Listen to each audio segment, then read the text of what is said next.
چلیے میں نوجوانوں سے کہتا ہوں، بزرگوں سے بھی کہتا ہوں، چلیے ایک پریکٹیکل کیجیے آپ صرف 1 مہینہ، only 1 month نماز کو قائم رکھیے. کچھ بھی ہو جائے، ٹرین چھوٹتی ہے چھوٹ جائے، گاڑی چھوٹتی ہے چھوٹ جائے، کچھ بھی ہو جائے، لیکن نماز مت چھوڑیے. میں پریکٹیکل بات کر رہا ہوں.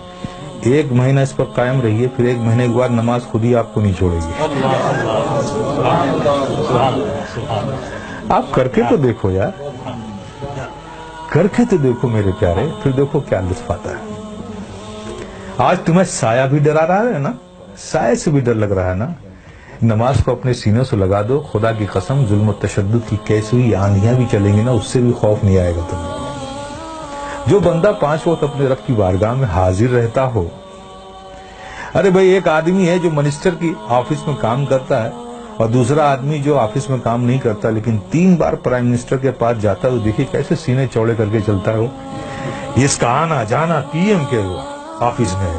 دیکھیے اس سے لوگ ملتے، ارے صاحب یہ پی ایم کے یہاں، اس سے پی ایم سے تعلقات ہے، پی ایم کے یہاں آ جاتا ہے، ہمارے پریزیڈنٹ سے اس کے تعلق. دیکھیے کتنا بے خوف گھومتا ہے اس ملک میں. اور تم، اللہ نے کتنا فضل فرمایا کہ 5 وقت تمہیں یہ سعادت نصیب کرتا ہے.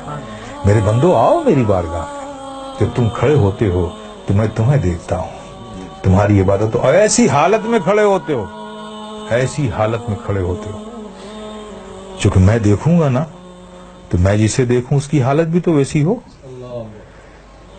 پیارے آقا صلی اللہ علیہ وسلم ارشاد فرماتے ہیں کہ رب نے فرمایا، جب ایک بندہ نماز کے لیے مسجد میں جاتا ہے اور نماز کے لیے وہ کھڑا ہوتا ہے تو کھڑے ہونے سے پہلے رب فرماتا ہے فرشتوں سے، اے فرشتوں، اس کے اندر جتنے گناہ ہیں نا وہ اس سے جدا کر لو، نکال دو، اور سارے گناہوں کو الگ کر دو اس سے. فرشتے اس کے سارے گناہ نکال لیتے ہیں.